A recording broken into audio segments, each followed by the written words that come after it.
Ini yang datang ini orang-orang solihah yang jiwanya digambarkan seperti burung.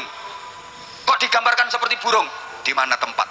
Burung itu nggak ada yang bertengkar, damai. Beda kalau nggak ada pepohonan, karena dibabat, ditebangi, gersang yang tumbuh ilalang. Nggak ada burung berkicau dan bersenandung di ilalang, itu nggak ada. Yang datang binatang-binatang melata, bangsane luwak, terus garangan, terus macan rembah, terus apa maneh kaya ula, terus. Selamat mendengarkan tausiah Kiai Haji Anwar Zahid Budi Channel. Rabbi syrah li sadri wa yassir li amri wahlul 'uqdatam min lisani yafqahu qawli waj'al li waziran min ahli.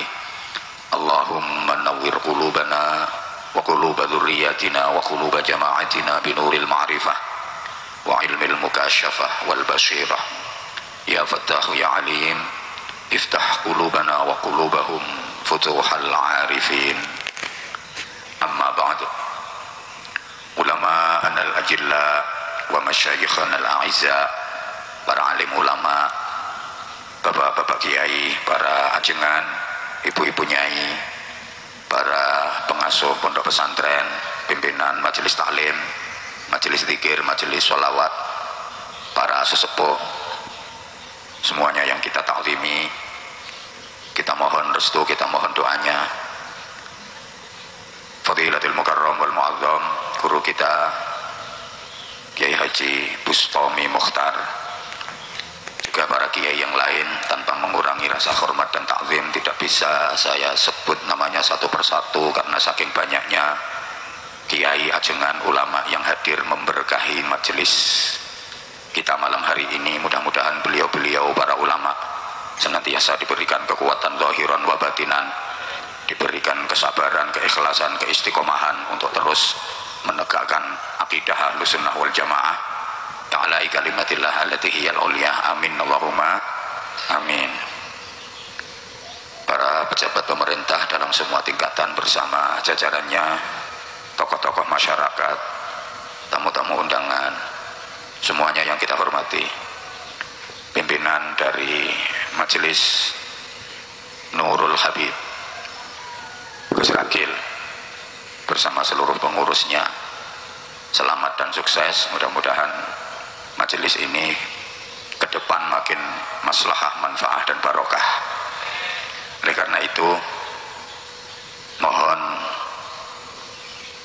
restu, mohon arahan, nasihat dari para ulama, para habaib, para kiai, kemudian mohon dukungan dari seluruh masyarakat yang alhamdulillah malam ini di backup oleh TNI, Polri, sahabat-sahabat Banser, kadang sedulur dari PSHT, ada santri-santri Pagar Nusa, ada saudara-saudara kita dari Cempaka Putih. Keren, rajek malam hari ini, luar biasa. Mohon kekompakan ini dipertahankan dan terus ditingkatkan. Sekali lagi, mohon dukungan untuk majelis ini, dan terutama sekali kalau para ulama, para kiai, para ajengan, para sesepuh, dimohon restunya, dimohon arahan dan bimbingannya, kemudian seluruh masyarakat dimohon dukungannya, dan yang terutama sekali mohon doanya dari yang ndobrok-ndobrok di bawah itu, karena untuk urusan doa itu ternyata yang ampuh, yang mustajabah itu adalah doanya saudara-saudara yang duduk ngelempok-ngelempok dan dobrok-dobrok di bawah. Kenapa yang di bawah doanya kok lebih ampuh? Sebab yang di bawah itu kan lebih miskin. Loh, ini berdasarkan sabda Rasulullah, qiwamud dunya bi arba'ati asya. Jadi tegaknya dunia, urusan apapun itu ditopang dengan 4 perkara. 1, bi'ilmil ulama. Jadi ulama itu dengan ilmunya beribadah, berjuang melalui jalur intisyarul ilmi, seperti Kiai Bustami Mukhtar. Ini berjuangnya beliau, jihadnya beliau pakai ilmu. Bapak-bapak yang bisa ngaji silahkan jadi kiai, jadi ustadz, jadi ajengan. Tapi kalau nggak bisa ngaji, tolong jangan jadi kiai. Bingung nih wong. Ya sampean nggak harus jadi kiai untuk mendapatkan pahala. Mendukung perjuangan kiai sama, mensupport sama. Menjahaza faqad ghaza. Siapa yang memberi bekal orang yang berangkat berperang, maka dia dapat pahala seperti yang berangkat berperang. Sapa wonge nyangoni wong sing budal perang, oleh ganjaran padha karo ganjarane sing budal perang. Sapa wonge nyangoni kiai, ya iya, ya pahalanya sama, gitu loh. Jadi kalau memang bisa ngaji, silahkan jadi kiai, jadi ustadz. Tapi kalau nggak bisa ngaji, tolong jangan membingungkan banyak orang, gitu loh. Yang suaranya bagus, silahkan adzan, jadi vokal sholawat. Tapi kalau suaramu nggak bagus, ya jangan jadi vokal sholawat, jangan adzan, ngerusak kuping. Loh, orang suaranya jelek kok adzan, itu hukumnya makruh, ganggu lingkungan. Loh, yang mau datang ya males, manggil jamaah subuh kok Allahu Akbar, Allahu Akbar. Ya yang bagus, Allahu Akbar, Allahu Akbar.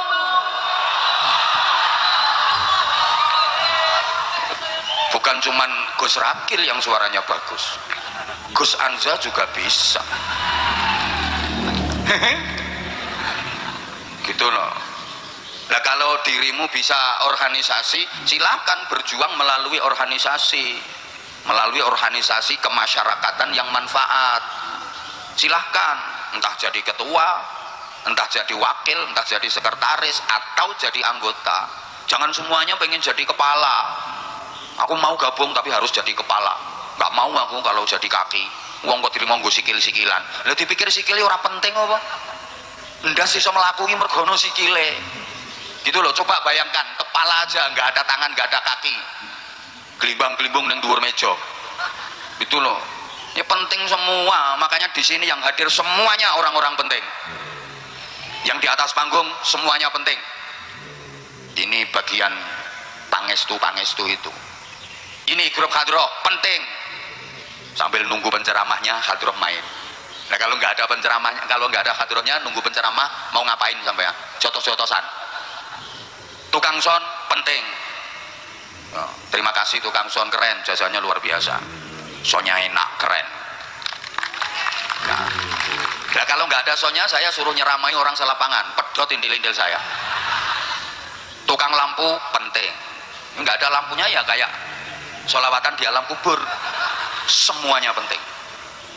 Jenengan semua yang hadir di sini orang-orang penting. Saya nggak bisa membayangkan. Andaikan tanpa kehadiran Anda semua, saya ceramah di sini seorang diri. Gendeng saya. Semuanya penting. Gitu loh. Yang kedua, bisa khawatil agniya. Bi'adlil umarok dulu. Ya ini masih manusia jadi ada lupanya. Jadi pertama tadi bi'ilmil ulama, yang kedua wa'adlil umara. Jadi pejabat itu ibadahnya berjuangnya dengan keadilan, kebijakan yang berpihak kepada rakyat, terutama rakyat yang dobro-dobro itu. Loh, kebijakan seorang pejabat itu dampaknya luar biasa. Makanya saya itu sempat berpikir begini ya, Nabi kok pernah bersabda yaumun wahidun min imamin adilin ta'dilu ibadata sittina sanah. Sehari yang dijalani oleh seorang pemimpin yang adil itu nilainya sama dengan ibadah sunnah 60 tahun. Siangnya puasa sunnah 60 tahun, malamnya sholat tahajud qiyamul lail 60 tahun. Itu sehari loh pemimpin yang adil. Nah kalau 5 tahun, Masya Allah. Saya itu sempat berpikir enak banget ya jadi pemimpin, nyari pahala, nggak ngapa-ngapain, pokoknya adil dalam memimpin. Itu sehari nilainya seperti ibadah sunnah 60 tahun. Nah kalau 5 tahun kepemimpinannya, Terus kemudian saya berpikir, pantesan, karena kebijakan seorang pemimpin itu manfaatnya langsung berdampak kepada masyarakat luas. Allahumma sholli ala Muhammad. Nah, pemimpin itu kalau bikin kebijakan, raskin, bagikan kepada warga miskin, roto sak kecamatan Rajek dapat semua. Tapi kalau kiai, raskin, bagikan, urunan, gitu loh. Loh, pemimpin itu manfaatnya langsung dirasakan oleh umat. Lah, kalau kiai ceramah kemana-mana, apa bisa membawa perubahan ke arah yang lebih baik? Belum tentu. Tapi kalau pemimpinnya benar, bisa membawa perubahan ke arah yang lebih baik. Taruhlah dari segi perekonomian, meningkat lebih baik, dirasakan langsung dampaknya. Lah, kalau kiai, maaf, ceramah kayak gini, apa bisa membawa perubahan lebih baik? Saya itu semakin laris ceramah saya, yang berubah bukan masyarakat, malah saya sendiri kok yang berubah. Mobilnya tambah. Nah ya kan, adapun Anda emang gue pikirin. Kebijakan seorang pemimpin ini dampaknya luar biasa. Masih ingat gak? Dulu pernah diterapkan di pendidikan kita sistem zonasi. Jadi hanya boleh sekolah di sekolahan terdekat yang masuk zona itu. Wah, ini dampaknya dirasakan seluruh Indonesia. Untung zonasi pendidikan. Coba misalnya zonasi perkawinan, hanya boleh menikah dengan tetangga terdekat, padahal tetangganya kebun binatang. Kacau. Ya susah lagi kalau zonasi pengajian, hanya boleh ceramah di lingkungan terdekat. Aku gak payu neng Tangerang. Diterapkan full day school, sekolah sehari penuh, mulai pagi sampai sore. Loh, ini yang kena dampaknya itu guru-guru madrasah diniyah, guru-guru TPQ seluruh Indonesia. Karena jam ngaji Al-Quran untuk anak-anak, jam belajar ngaji di madrasah diniyah rata-rata itu di waktu sore. Lah, kalau diterapkan full day school, anak-anak ngajinya di mana? Gimana ngaji Qurannya anak-anak kita? Bagaimana belajar fikihnya anak-anak kita? Bagaimana belajar akhlakul karimahnya? Bagaimana belajar akidahnya anak-anak kita? Oke, misalnya ada yang mengatakan nanti ngajinya diajar di sekolahan. Nggak jamin, saya nggak jamin, dan nggak ada jaminan kalau guru-guru di sekolah formal itu bisa mengajar Al-Quran, bisa mengajar fikih seperti guru-guru TPQ dan guru-guru madrasah diniyah. Loh, itu kebijakan pemimpin. Mulanya kalau pemimpin itu berjuang dan ibadahnya pakai kebijakan. 3, wasakhawatil aghniya, kedermawanannya orang-orang kaya. Jadi orang kaya itu ibadahnya berjuangnya pakai dermawan, pakai apa ya bahasa Inggrisnya, the lowman. Ya pakai duitnya gitu loh. Makanya orang kaya itu wiridannya jangan ya sami'u ya basir, ya sami'u ya basir, ya sami'u ya basir, nggak mandi. Orang kaya itu wiridannya ya semenu ya pasir, ya semenu ya pasir, ya semenu ya pasir, ya koral ya wesi, ya rekening ya transfer. Jangan yang biasa tak pakai wiridan sulastri sumiati supia bukan. Ini bukan hanya pertemuan antar jasad, tapi pertemuan antar roh, pertemuan antar jiwa. Loh, makanya Rasulullah menyebutnya sebagai taman surga. Ini indahnya luar biasa, dan ini adanya hanya di Indonesia. Loh, di luar negeri mana ada majelis-majelis kayak gini? Cobalah sampai yang sekali-kali jalan-jalan ke luar negeri, nyari malam-malam kalau ada majelis kayak gini. Ayo mulai timur tengah sampai tengahnya timur, cari kalau ada selain di Indonesia. Loh, kalaupun ada beberapa negara tetangga itu nyontoh Indonesia itu. Loh, beneran. Coba cari ke negara manapun, nyari majelis-majelis bisa sebebas. Lah, kalau di Rajek mau sampai subuh kamu bebas bikin majelis kayak gini. Betul? Loh, ndak ada seindah Indonesia. Lah, ini padahal bukan hanya di Rajek. Malam ini saja ribuan tempat di Indonesia itu bikin majelis taman surga seindah ini. Tapi ono sing gak kerasan ini taman surga. Ini ribuan tempat malam ini di Indonesia. Makanya orang ulama-ulama luar itu kalau datang ke Indonesia itu seneng-seneng, kerasan-kerasan mereka. Kenapa? Mendapatkan keindahan. Loh, ini mulai dari pelosok kampung sampai naik gunung sampai turun jurang, majelis-majelis terus isinya. Indah. Ini kalau digambarkan seperti bintang gemintang yang mengitari rembulan. Siapa rembulannya? Baginda Rasulullah Muhammad Shallallahu Alaihi Wasallam. Nah, sampean ini bintang gemintang, tapi kok buruk-buruk ya? Loh, media dunia menyorotmu kelihatan buruk, tapi dirimu disorot media akhirat, cemerlang cahayamu. Loh, sampean gak ngerti sholawat lek sampean waca lep tembus ars. Ngono ki yo padha gak ngerti ini, tapi kan ana keterangane ngono lho. Halo? Halo? Gini terus bermajelis kayak gini. Ini saya sering gambarkan seperti pepohonan yang rindang. Loh, kampung manapun kalau banyak pepohonan yang rindang itu hawanya sejuk. Kalau hawanya sejuk, pikiran dan hati masyarakat dingin, guyup rukun masyarakatnya itu. Maka kampung manapun itu kalau banyak majelis-majelis semacam ini, majelis sholawat, majelis dzikir, majelis ilmu, sejuk, masyarakat itu damai, guyup rukun, hidupnya penuh barokah. Tapi kalau pepohonan itu dibabati semua, orang nggak ada majelis-majelis model kayak gini. Itu kan pepohonan ditebangi, dibabati. Lah pohon-pohon dibabat, ditebangi, ya kampung itu jadi entak-entak. Aku nyari bahasa Indonesianya susah, entak-entak itu. Apa ya bahasa Indonesianya? Hah? Gersang. Nah, ya wis iku, gersang. Lah ya gersang, hawanya kan panas. Lah kalau hawanya panas, pikiran dan hati masyarakat juga mudah panas. Ada masalah dikit aja ribut. Masa ada bantuan bansos ribut, ada BLT ribut. Sini juga begitu. Enggak lah, enggak, malah lebih parah. Enggak lah, sini banyak majelis-majelis semacam ini, saya yakin damai, saya yakin barokah. Lingkungan sini, warga sini semuanya yakin damai, barokah. Gitu loh. Pokoknya selama majelis-majelis semacam ini masih terus dipertahankan. Ya tadi loh. Kalau banyak pepohonan yang rindang, burung-burung akan berterbangan, burung berdatangan, hinggap di pohon itu. Ngapain? Ya baterainya hampir habis, berarti tinggal 5 menit. Iya, burung-burung pada berterbangan datang dan hinggap di pepohonan itu, berkicau dan bersenandung tentang cinta dan kerinduan. Loh, ngono loh. Makanya ini yang datang, wah ini burung-burung dari mana-mana ini, orang-orang solihah, orang-orang baik yang jiwanya digambarkan seperti burung, hinggap di pepohonan rindang majelis mulia malam hari ini. Di sini panjenengan bersenandung tentang cinta Allah, berkidung tentang rindu Rasulullah Shallallahu Alaihi Wasallam. Gitu loh. Loh, ini bukan hanya dari kecamatan Rajek kok yang terbang ke sini, banyak dari kecamatan lain, betul? Ya karena di sini ada pohon rindang, pengen hinggap di sini cari kedamaian.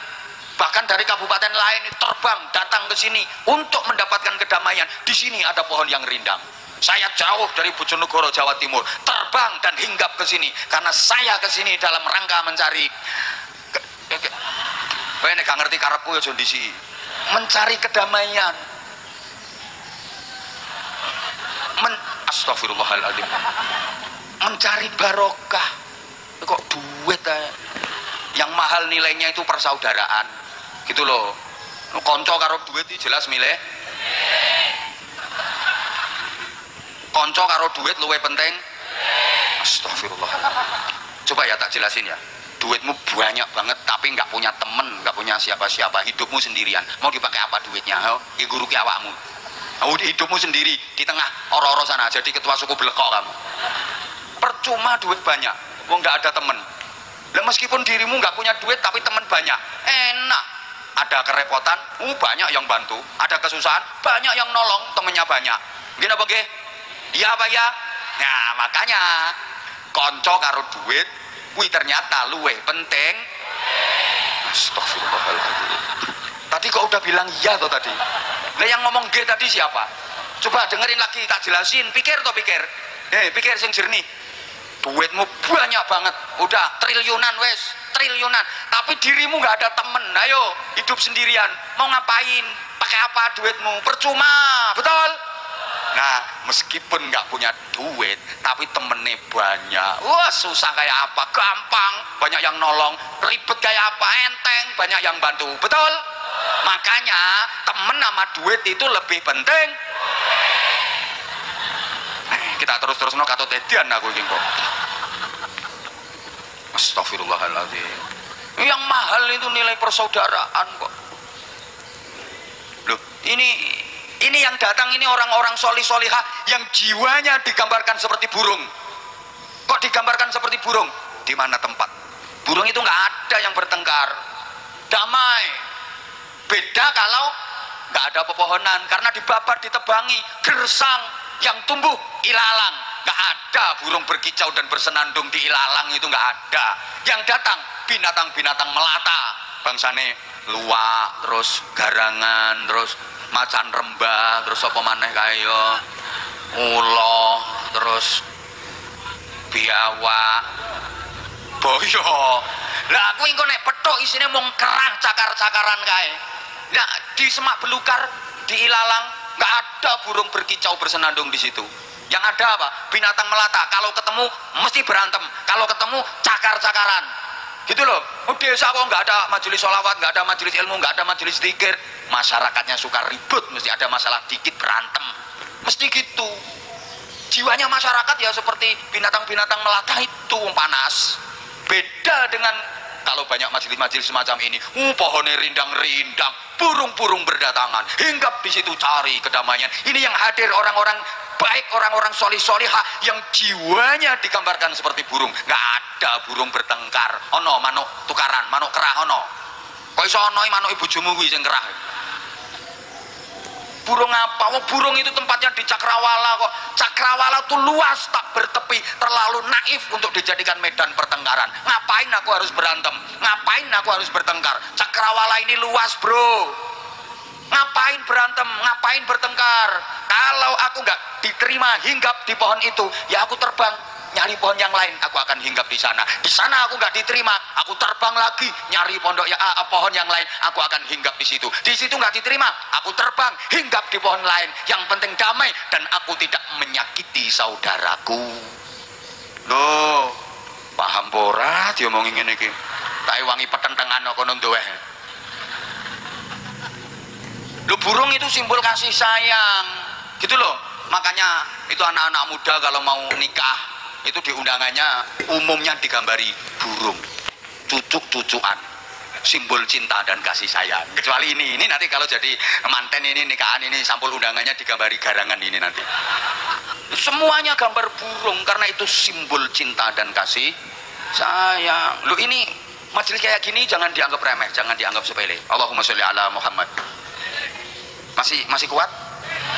Saya itu mau ceramah sebentar sebenarnya, tapi saya malu. Ngapain jauh-jauh dari sana nyampe sini kok cuma cerit 15 menit. Pasti nanti pulang ya diomong wong sak rajek. Diundang ngoyo-ngoyo, ngaji kaya pitik nelek ceret tinggal mulai.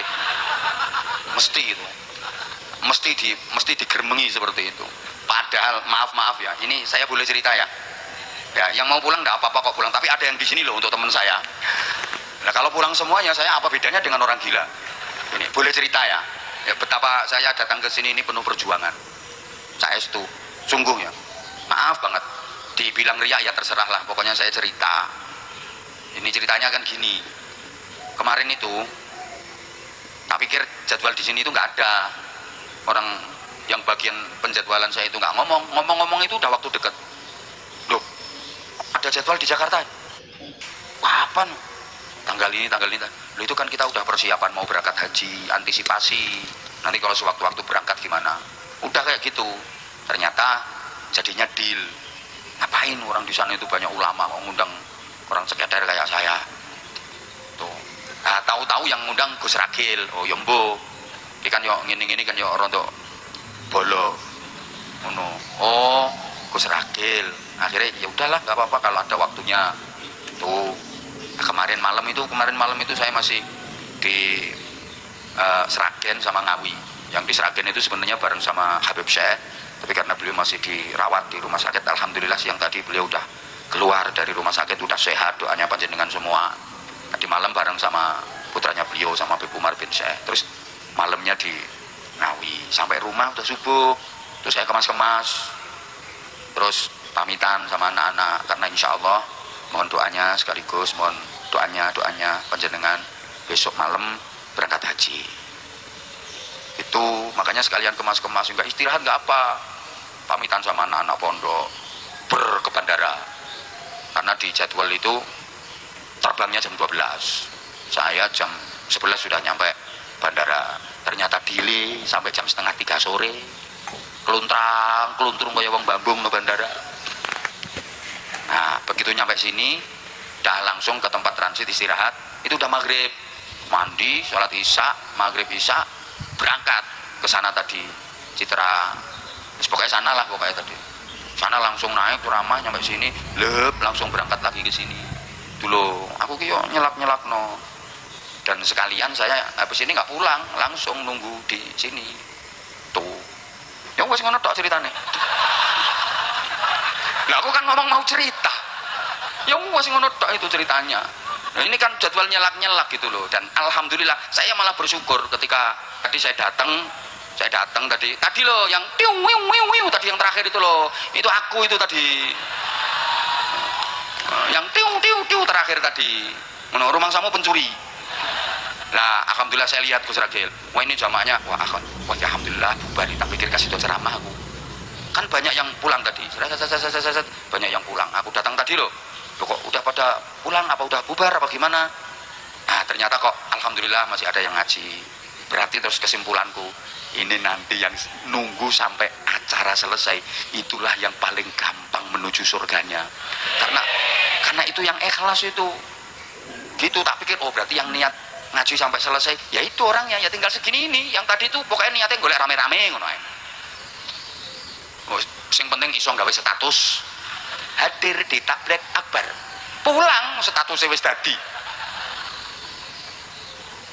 Nah ini yang niatnya bener ya ini yang doprok ini yang tak sebut doanya mandi tadi, tapi itu nggak termasuk kan aku sini.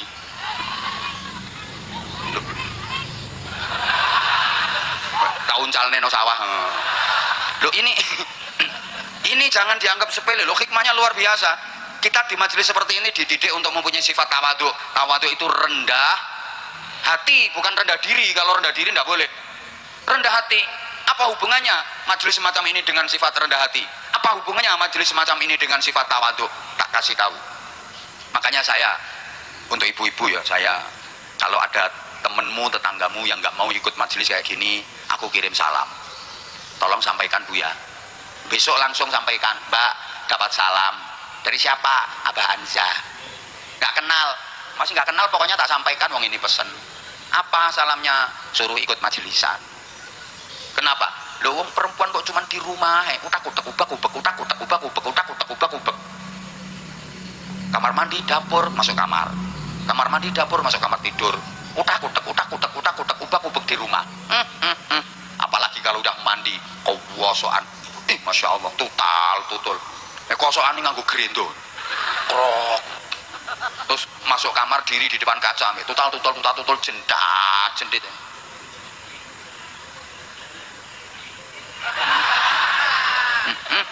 Lambe ini.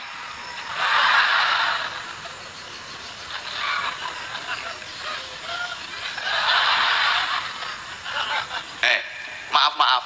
Kalau perempuan model kayak gitu, nggak pernah kumpul-kumpul, nggak pernah ikut kumpul-kumpul majelis kayak gini, di rumah, utak-utak, ubak-ubak, depan cermin, mesti dadine kemayu, rumangsane koyo ayu dewe, soalnya orang ono saingane, gitu loh. Coba kalau udah mau kumpul-kumpul kayak gini, ternyata kecantikanmu di rumah tadi tamat riwayatnya. Udah sekarang aja coba toleh kanan toleh kiri, coba toleh kanan toleh kiri, nanti pasti dirimu akan iya ayu wong kae ambek aku ayu nih, akhirnya dirimu ora kemayu. Lah nek ning omahe dadine nek gelem kumpul-kumpul, kamu sadar di atas kecantikanmu masih ada yang lebih cantik lagi. Understand? Lu wong sugih orang kaya, maaf ya, wong sugih ora gelem kumpul-kumpul, ngutek sak lingkungan, mesti dadine semuge kaya-kaya sugih-sugih ya. Lah uripe meng ngutek nang kono sak lingkungan, pancen dia yang paling kaya. Sepertinya tetangganya itu kepalanya mau dibeli semua. Lah uripe meng utak-utak, kubek-kubek di situ. Coba keluar, perhatikan itu miliarder, triliuner, konglomerat itu. Kekayaanmu tamat riwayate. Ternyata masih ada yang jauh lebih kaya daripada dirimu. Menggerak. Tiba aku sik gak ono apa-apane. mbek wong kae, akhire ora semugih, ora som. Paham? Paham? Loh, maaf.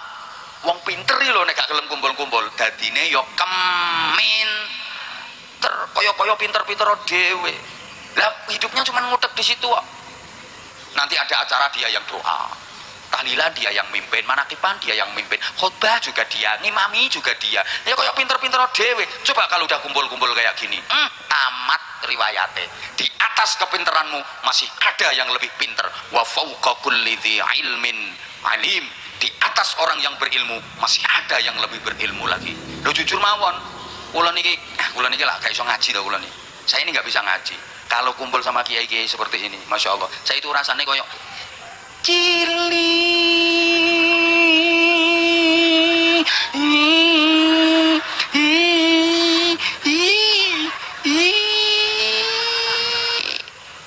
Asli Bu, ngapunten, maaf, saya itu merasa bodoh banget sebagai nek coro Jawa Timuran. Nek tepak kumpul karo kiai-kiai ngene iki lho, aku ki rumangsa goblok blok.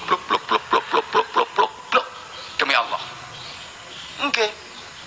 Nek wis kumpul sama orang-orang alim itu rasanya ya Allah. Goblok. Coba banter. Oke. Halo? Nah, ini kita setidaknya diajari tawadhu, rendah hati. Gitu loh. Apa sih yang kita punya? Semuanya hanya titipan. Semuanya milik Gusti Allah. Makanya kalau sampean ngaji nahwu itu sering saya sampaikan, huruf Arab yang menjadi simbol tawadhu itu huruf wawu. Perhatikan, wawu itu hurufnya kan melungker terus hadap ke bawah. Dingkluk nggak ada, wawu kok ndangak, wawu kurang ajar. Ya, huruf wawu itu semuanya mesti merunduk gini, melungker dan menunduk. Huruf wawu itu loh, huruf hijaiyah wawu menunduk gini, mesti melungker menunduk. Ini sifat tawadhu, simbol tawadhu. Nah, wawu itu menjadi alamat i'rab rafa gitu. Rafa itu artinya ketinggian derajat. Iki mentawadhu'a lillahi rafa'ahullah. Siapa yang tawadhu rendah hati karena Allah, justru dia yang akan diangkat derajatnya oleh Allah Subhanahu wa taala. Dan sebaliknya, orang yang takabur merasa lebih hebat akan direndahkan derajatnya oleh Allah Subhanahu wa taala. Kayak wawu itu kan menjadi alamat i'rab rafa. Alamat dari ketinggian derajat itu harus tawadhu. Kalau pengen diangkat derajatnya oleh Allah, harus tawadhu, harus rendah hati. Nah, menjadi alamat i'rab rafa di dua tempat. Satu, jamak mudzakkar salim. Dua, asma sittah. Lek ngajimu sendek ayo asma khamsah. Abuka, hamuka, hanuka, fuka, dumalin. Jamak mudzakkar salim. Jamak itu kumpul-kumpul. Mudzakkar kumpul dengan siapa? Orang yang disebut-sebut kebaikannya. Salim, yang selamat hatinya dari kotoran-kotoran batiniah. Selamat dari hasud, sombong, riya, ujub, sum'ah dan sebagainya. Jamak mudzakkar salim, kumpul dengan orang-orang yang disebut-sebut kebaikannya, seperti di awal tadi sudah saya sampaikan, yang hatinya bersih. Yang kedua, abuka, bapakmu, akhuka, saudaramu, ini artinya nyambung seduluran, silatur rahim. Udah jam 12:30 ya udah, ngono ngaji udah lewat 12:30 kok terus ya. Insyaallah nanti kapan-kapan kalau diundang lagi. Ya mohon maaf sekali lagi terutama kepada para masyayikh, para ulama, para ajengan, para kiai, para ustadz. Ceramah saya bukan konsumsi panjenengan. Saya mulai pertama memang sengaja komunikasi dan ceramah saya itu sasarannya saudara-saudara saya yang dobro-dobro itu. Saya insya Allah nanti kita kumpul bareng dengan yang dobro-dobro itu. Tentu karena keterbatasan pengetahuan dan kebodohan saya, di sana sini banyak kekurangan, banyak kekhilafan, banyak kesalahan. Saya yang sangat dhaif dengan segala keterbatasan, mohon maaf yang sebesar-besarnya. Subhanakallahumma wa bihamdik, asyhadu an la ilaha illa anta, astaghfiruka wa atubu ilaik. Waffaqanallahu wa iyyakum lima yuhibbu wa yarda. Wassalamualaikum warahmatullahi wabarakatuh. Waalaikumsalam.